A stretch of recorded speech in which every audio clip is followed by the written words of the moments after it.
Hello!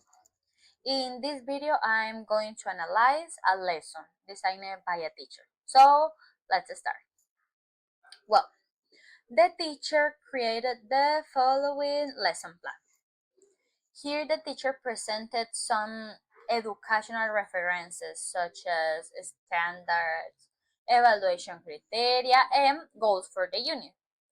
She also organized the lesson into stages: beginning, development, and conclusion of the activity.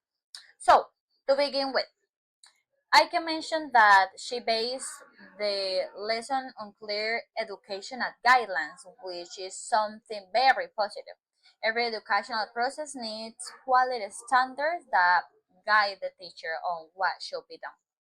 In this case, we can see that the bibliography included sources such as Colombia Aprende and Mineducación, and she referenced them in the first section of the lesson plan, so it's a good point.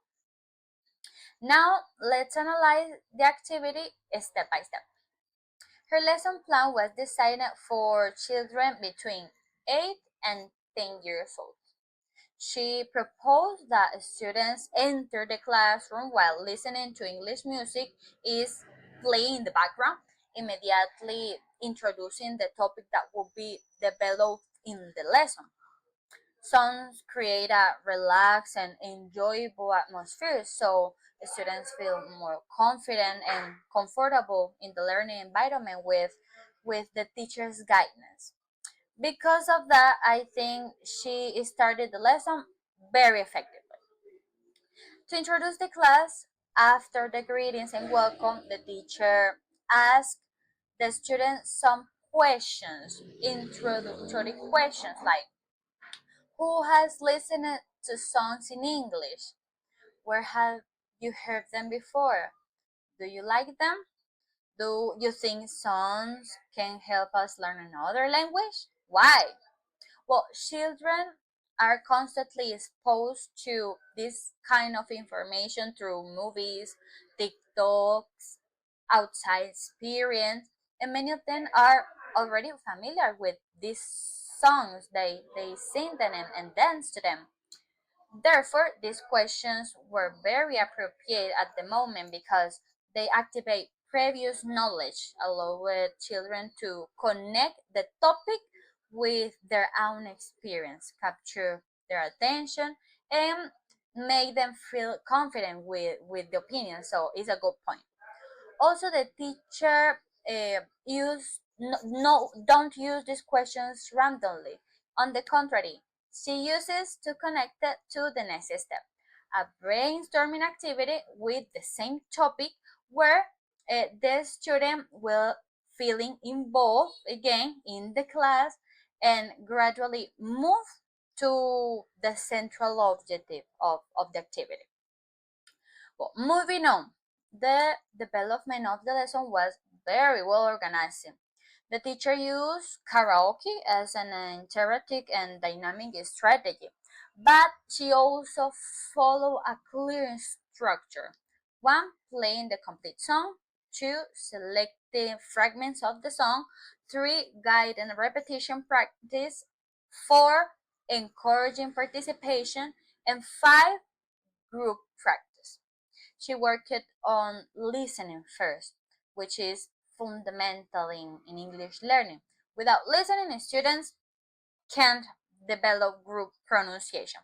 And in this activity, students listen before speaking. Additionally, the teacher fulfilled her role very well by guiding the exercise and serving as a pronunciation model. She also focused on repetition, with is essential in the language learning, especially for children. Repetition support vocabulary retention and improve speaking skills. When she established the participation dynamics to listen to the students, such as working by groups, volunteers, by rows, boys only, girls only, I thought that was very positive because she was checking students' progress while also encouraging participation in and integration. It showed that the activity was not individual but collaborative. This is important because children at this age need interaction, and these strategies help them relate more to each other. So, through this analysis, we can see that the teacher worked on academic learning, personal development, and knowledge construction at the same time. The activity was very practical and meaningful. In addition, she considered different learning styles and students' interests, recognizing that not all children learning in the same way. She used different opportunities for participate and addressed different cognitive aspects. Likewise, she took the time to write observations about students, uh, about uh, them participation. That shows that shows that is not just an activity to fill up time, but with a real education and purpose.